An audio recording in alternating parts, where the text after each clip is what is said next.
A word spoke into the dark, a whisper deeper than the deep and vaster than the void. It filled the great emptiness.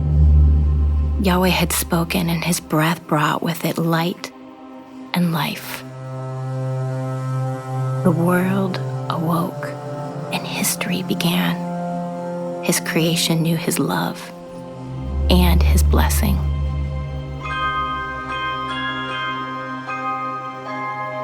The breath of the word filled their lungs, and yet that first pair turned away and disobeyed. They turned from life, from love, from God. Sorrow and sin had entered the world, yet in that darkness, God did not abandon his children. He spoke to them. He led them. Abraham heard his words, as did his descendants. Jacob wrestled with him. David sang to him, and Solomon built him his temple.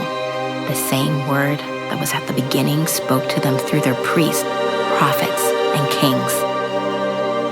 A plan foretold in the prophecies of old, of one who would take away the sins of the world and provide a way back to the Father's heart, bringing peace and the promise of eternal life.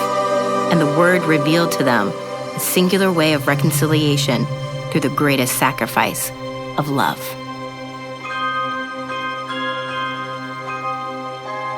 But what lamb of sacrifice might ever cover their stain of rebellion? Then God spoke to them of one who would come, one who would be pierced so they might live, wounded that they may be healed, and sacrificed that they might be wholly redeemed. And so they waited, knowing their own efforts and sacrifice could never fully cleanse them of their sin.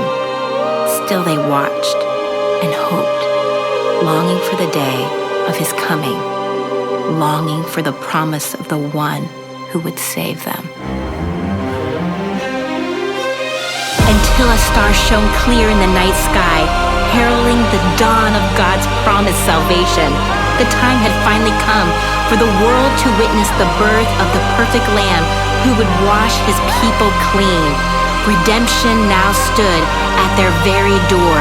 The promised one about to be revealed, the conquering king, come to set his people free. But there were no trumpets, no earthly fanfare to welcome him.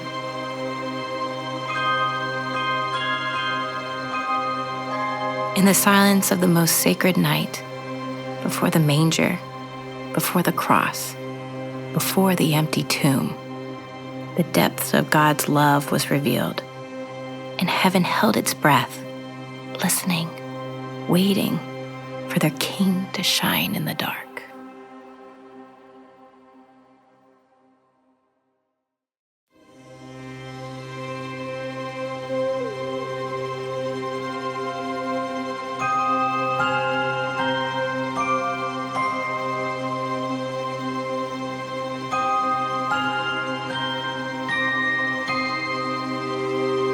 You could have stepped into creation with fire for all to see, brought every tribe and nation to their knees, arriving with the host of heaven in royal robe and crown, the rulers of the earth all bowing down.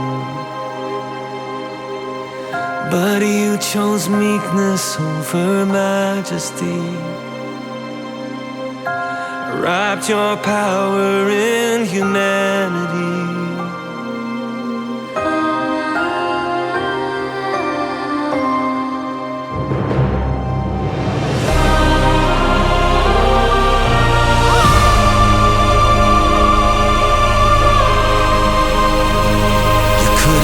Marched in all your glory into the heart of Rome, showed them splendor like they'd never known.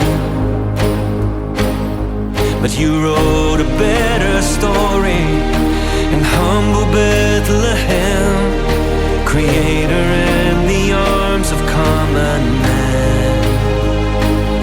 You will die for our redemption, and you'll rise so we can live.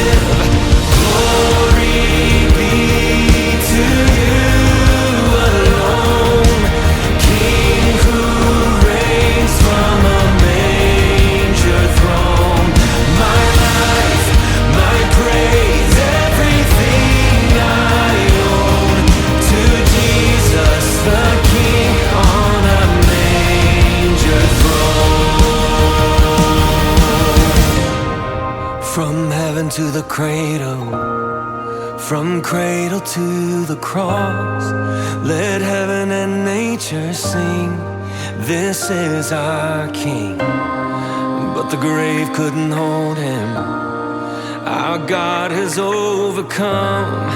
Let heaven and nature sing, this is our King. From heaven to the cradle, from cradle